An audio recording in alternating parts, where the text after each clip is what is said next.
After 60, your body doesn't bounce back the way it used to. In fact, a single wrong move could land you in the ER. Yet every day across the U.S., thousands of seniors unknowingly perform exercises that put their knees back and even their heart at serious risk. According to Harvard Health and the CDC, certain workouts like high-impact cardio or deep squats increase fall risk joint injuries and even spinal damage. And sadly, many of these risky moves are still being promoted in gyms, senior centers, and YouTube videos. So today, we're pulling back the curtain. I'll reveal 7 dangerous exercises older adults should avoid, and exactly why they can do more harm than good. These are based on real clinical data, orthopedic research, and 40-plus years of experience treating aging bodies. But before we dive in, don't forget to like, share, and subscribe to Senior Life, your trusted channel for safer, smarter senior wellness. Now let's explore 7 exercises seniors over 60 should avoid. Exercise 1. Running on a treadmill at high speed.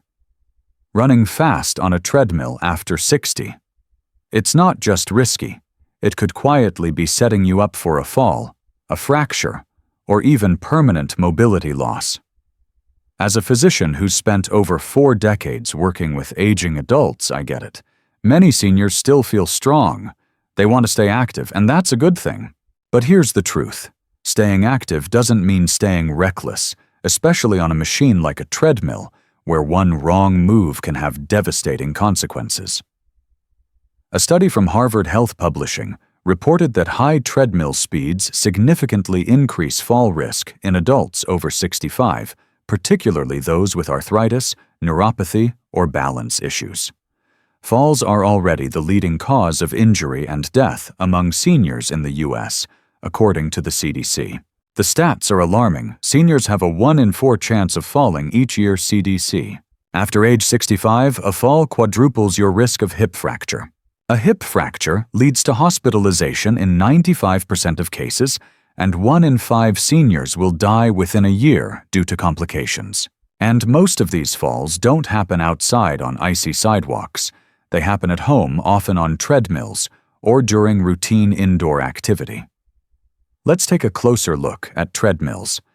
While walking slowly is generally safe, increasing the speed above 5-6 mph turns it into a high-impact, fast-reaction activity. And the problem is, most treadmills remove natural body cues. There are no curbs, no bumps, no subtle visual feedback, just a flat-moving surface that punishes hesitation. Here's the issue.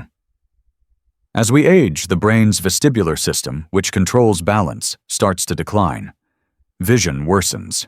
Reaction time slows. Combine that with a fast-moving belt and poor posture, and you're one distraction away from a fall. I saw this with one of my patients, Harold, age 67. Still lean active, no major health problems.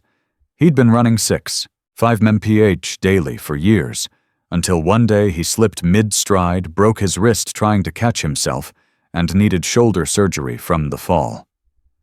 He told me afterward, "Doc, I thought I was just doing what I always did. I didn't realize my body wasn't reacting like it used to." This isn't an isolated case. A report from the American Journal of Preventive Medicine noted a 65% increase in treadmill-related injuries among adults 60-plus over the past decade, and these aren't minor sprains. We're talking head trauma fractures and joint dislocations. But let's talk solutions, because giving up exercise is not the answer. Walk at a moderate incline instead of running. Set the treadmill to 2.55-3.5 tonne with a 3% incline. That engages muscles and raises heart rate safely with lower impact. Hold the rails only at the start or end. Leaning on them while walking creates poor posture and trains your body to depend on external support.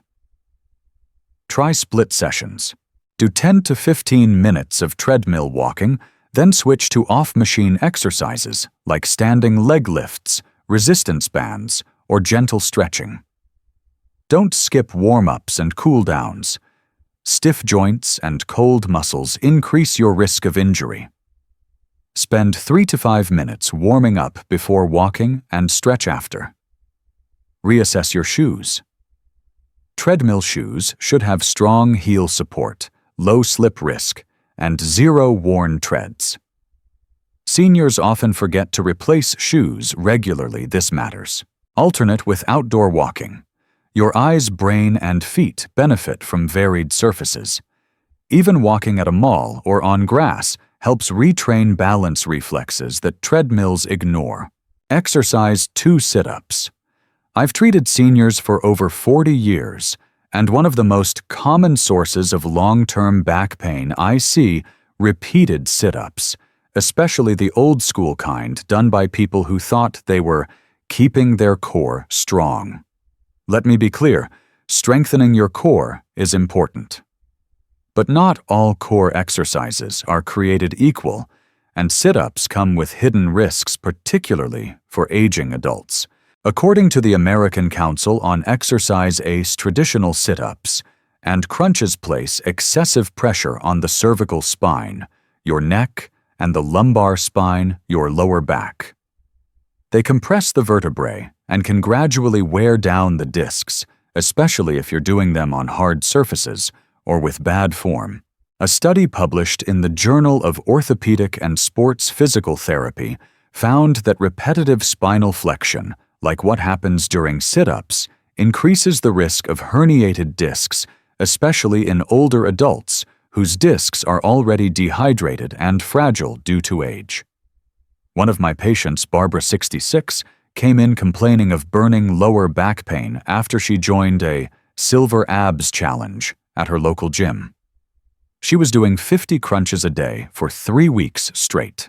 When we ran imaging, we found early signs of disc bulge at L4, L5, the classic site of age-related spinal issues. When you do a sit-up, you're not just working your abs, you're pulling on your hip flexors, rounding your spine, and compressing the discs between your vertebrae. And after 60, those discs are thinner, less hydrated, and far more prone to injury. And here's the part nobody talks about: most seniors strain their neck without even realizing it. They pull their head forward with their hands, causing small, repeated trauma to the upper spine. Over time, that equals chronic neck pain, or even nerve pinching. So what's the alternative? You don't need to give up on core strength. You just need smarter movements. Try a modified plank. Even just holding a wall plank or countertop plank for 20-30 seconds engages your deep core without compressing the spine. Do dead bug exercises on a soft surface. Lie on your back, arms, and legs in the air and lower opposite limbs while keeping your back flat. It's gentle and extremely effective for core control. Seated leg lifts or bird dog holds on hands and knees are also excellent options. They challenge your balance work, the transverse abdominis, your deep core, and don't overload the spine. Add breathing and posture training. Simply sitting tall, engaging your core, and breathing through your diaphragm improves stability far more than painful crunches ever will. Now here's another exercise that's very risky for seniors. Exercise 3 deep squats. Let's get this straight: squatting itself is not bad. But deep squats, where your hips drop below the knees, can be dangerous, especially as the body ages. According to the National Institutes of Health, NIH, deep squats place significant mechanical stress on the knee joint, especially the anterior cruciate ligament, ACL, and meniscus cartilage. When you pass the 90-degree bend, particularly beyond 60 degrees, the force on the knee ligaments and cartilage increases sharply. A 2021 study in the Journal of Biomechanics found that deep squats generate more than 5.5 times body weight of compressive force on the tibiofemoral joint. In comparison, half squats, about 45 degrees, generated just 2.7 times body weight, a significant difference for older joints. The American Academy of Orthopedic Surgeons, AAOS, also warns that deep squatting in individuals with arthritis or reduced cartilage padding can speed up joint degradation, leading to early knee replacement. And that's no small thing. According to the CDC, over 32.5 million Americans have osteoarthritis, with the knee joint being the most commonly affected. Among those aged 60+, nearly 40% experience some form of knee degeneration. Let me tell you about one of my patients, Greg, 72. Greg was active, walked every day, and never had major injuries. One day, his granddaughter challenged him to join her in a 30-day deep squat challenge she saw on TikTok. At first, it felt fine. But by day 18, Greg started having stabbing pain in his right knee. By day 25, he couldn't bend it without wincing. We ordered an MRI, and sure enough, a partial tear in the medial meniscus, plus swelling and signs of cartilage thinning. Greg asked me, "Doc, how did I go from squats to surgery?" The answer? His knees simply weren't built for that load anymore. Here's why deep squats become riskier with age. Joint cartilage thins out. After age 60, cartilage loses water and becomes more brittle, making it less able to absorb impact. Meniscus tissue shrinks. That spongy pad between the thigh bone and shin bone wears down, reducing shock absorption. Muscle support weakens, especially in the glutes and hamstrings, which are critical for controlling knee alignment during squats. Balance declines, leading to improper form, forward knee shifts, or even falling backward when squatting deep. Add it all up, and you've got a recipe for chronic pain degeneration or a surgical consult. But here's the good news. You don't need to give up squats. You just need to squat smarter. Use the 45-60-degree rule. Squatting just halfway down is still effective. It targets your thighs, glutes, and core with far less strain on your knees. Try sit-to-stand squats. Using a sturdy chair behind you, lower yourself down and stand back up slowly. It mimics the squat motion in a safe, real-life way. Warm up your joints. Joint lubrication improves with 5 to 10 minutes of gentle movement before squatting. Think leg swings, walking, or light resistance bands. Watch your knee alignment. Knees should stay behind your toes and never cave inward. Keep feet flat on the floor, hip width apart. Skip weights at first. Body weight is more than enough. If you feel strong later on, add a resistance band or hold light dumbbells. Listen to your knees. A little soreness is okay. Sharp pain, clicking, swelling afterward. That's your body saying, back off. Exercise 4 heavy leg press. Now I get it. Everyone wants strong legs, especially as we age. But let's talk honestly, leg press with heavy weight is one of the most dangerous lower body exercises for seniors when done improperly or with too much load. The motion may look safe. After all, you're sitting down. The machine is stable. But the truth is, leg press transfers enormous force into your knees, hips, and lower back, especially when you're pressing heavy weight at deep angles. The American Academy of Orthopedic Surgeons, AAOS, recommends older adults should not leg press more than 50% of their body weight, and that's with perfect form and healthy joints. Beyond that, the compression on the lumbar spine and knee joints increases sharply, particularly during the lowest phase of the movement. According to a study published in the Journal of Strength and Conditioning, research leg pressing at or above 80% of body weight can generate up to 10 times body weight in joint reaction force, most of it absorbed by the knees and lower back. And guess what? The older the spine, the less cushioning it has. The older the knee, the more likely that cartilage has thinned. Let me give you a real example. One of my patients, Jerry, 66, used to be a high school football coach. He stayed in shape and prided himself on still lifting like a man. He started leg pressing at his local gym, 200 pounds, then 250, then 300. He felt strong. Until he didn't. 2 weeks in, he noticed a sharp, burning pain down his right leg after workouts. Turns out he had aggravated a bulging disc in his lower back, all because of the angle and load on that leg press machine. He told me, "Doc, I thought because I was sitting down, I was safe." Nope, not at that weight, and not at that age. Let's break it down simply. When you press a heavy load from a seated position with your knees bent deep, it compresses the discs in your lower spine and forces your knees to bear the brunt of the movement. This is especially risky if your lower back isn't well supported, you lock your knees at the top, or your feet are placed too low on the platform, which shifts pressure to the knees. And here's the kicker. Most seniors don't even feel the damage right away. The wear and tear builds silently until one day a disc slips or a knee swells up, and you're out for months. So what's the safer approach? Keep the weight low. If you're over 60, stay under 50% of your body weight for leg presses.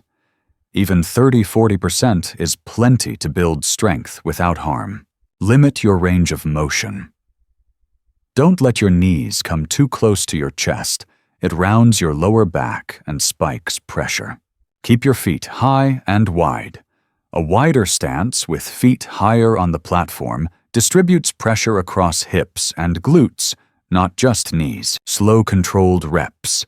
Avoid explosive thrusts. Control the descent, and don't lock out your knees at the top. Use alternative exercises. Try wall sits, bodyweight squats to a chair, or resistance band leg presses lying flat, all safer options for aging joints. Exercise 5 push-ups with jump plyo push-ups. If you're over 60 and still doing burpees, push-up jump repeat, you might be stressing your heart and joints way more than you realize. Now don't get me wrong, burpees are a classic.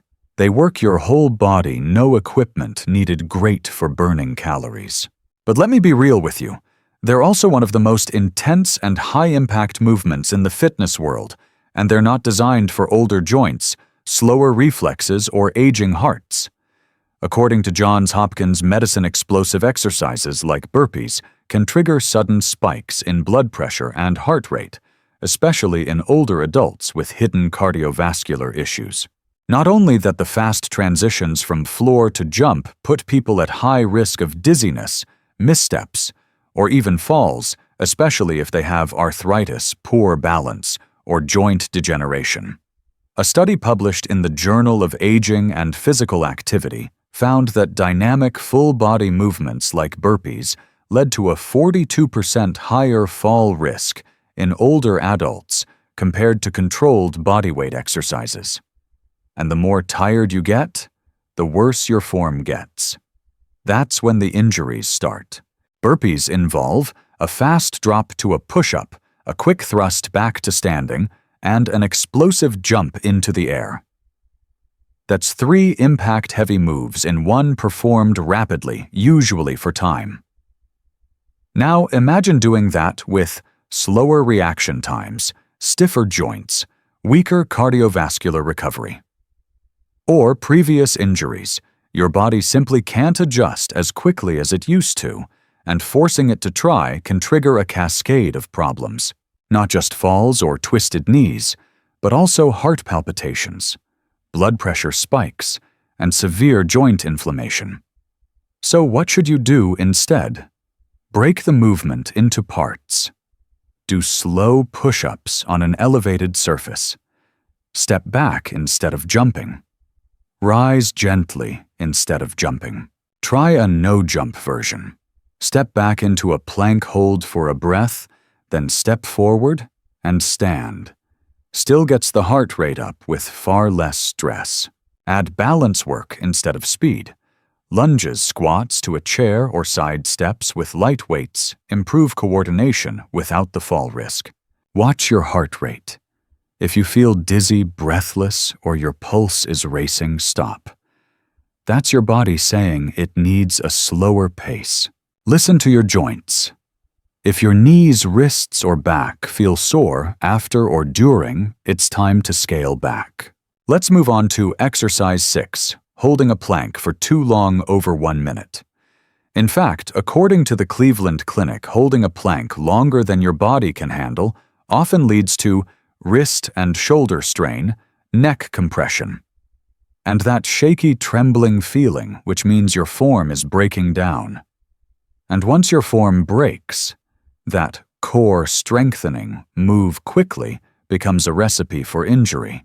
Studies show that for most older adults, holding a proper plank for just 15-30 seconds at a time, repeated 2 or 3 times, gives you all the benefits with far fewer risks.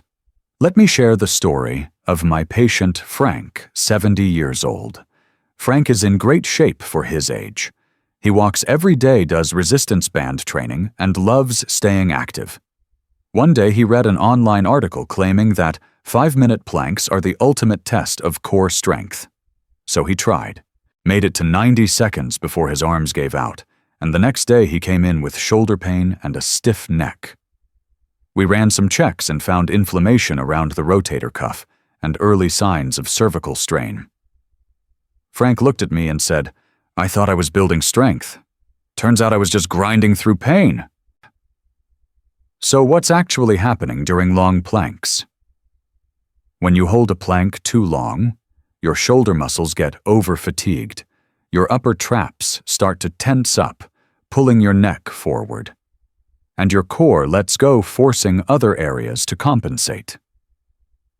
And once your body compensates, whether it's your lower back sagging or your neck locking, you're no longer training smart. You're just holding on.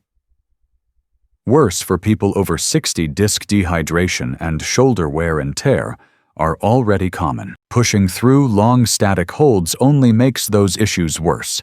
So what should you do instead? Stick to shorter sets. Hold a plank for 15 to 30 seconds, rest, then repeat 2 to 3 times. It's just as effective and way safer. Use a wall or incline to reduce pressure. Planking on a countertop or against a wall is easier on the shoulders and neck, but still activates the core. Focus on quality, not time. A 20-second perfect plank is better than a 2-minute shaky, painful one. Good alignment from researched, real progress. Breathe. Holding your breath during a plank tightens your neck and jaw. Focus on slow, steady breathing. Switch it up. Try side planks, bird dog holds, or even seated core engagement exercises if full planks are too taxing. Exercise 7. Inverted yoga poses like headstands or shoulder stands. These poses may look elegant, but they dramatically shift blood pressure, strain the neck, and increase fall risk, things that become dangerous as we age. According to the American Geriatrics Society, inversion poses are not recommended for older adults because they raise intracranial pressure inside the skull, can disrupt blood flow to and from the brain, increase the risk of falls and cervical spine injuries. A study from Johns Hopkins Medicine confirms that even healthy adults over 60 can experience temporary lightheadedness and blood pressure swings when performing inverted postures, especially if they already have cardiovascular issues or take blood pressure medications. Harvard Health Publishing warns that headstands can dangerously compress the cervical vertebrae, especially in people with osteoarthritis. Decreased bone density common in postmenopausal women, degenerative disc disease, or a history of spine or neck injuries, and according to the CDC, falls remain the leading cause of injury-related death in Americans over 65, combining unstable head-down postures with reduced balance and slower reflexes. That's a perfect storm. Here's what happens during an inversion. Venous blood rushes toward the brain, raising pressure in the eyes and skull. This can trigger headaches, visual disturbances, or even nosebleeds in sensitive individuals. Cervical vertebrae neck bones are compressed, especially dangerous for those with spinal stenosis or loss of disc height. The vestibular system, inner ear, is disrupted. Even a 10–15-second inversion can cause dizziness, disorientation, or nausea in older adults. Balance is compromised. Any slip or sudden shift during the pose can result in a fall, often with the neck or head taking the hit. So, what are better options? Skip full inversions altogether. Headstands, shoulder stands, and plow pose offer few unique benefits that can't be gained from safer movements. Use legs up the wall pose. This gentle supported posture elevates the legs to improve circulation without flipping the head below the heart. Try reclining bridge or pelvic tilts. They strengthen the lower body and core while keeping your head and heart aligned. Focus on breathwork and slow transitions. Yoga is about awareness, not contortion. Moving slowly from one pose to another protects aging joints and improves balance. Do yoga with a certified senior yoga instructor. These professionals are trained to offer modifications for common age-related limitations, like arthritis, osteoporosis, or vertigo. So if you're over 60, or even in your 50s, and preparing for the years ahead, now is the time to rethink how you move. Your body deserves exercise, yes, but it also deserves protection. Avoiding just a few high-risk exercises could mean fewer injuries, fewer hospital visits, and more years of independent, confident movement. So be smart. Train smarter, not harder. And most importantly, listen to your body before following advice made for younger people. If this helped you or someone you care about, please take a moment to like this video, share it with a friend, and subscribe to Senior Life. You never know that simple action might help someone avoid a fall or fracture, or even save a life.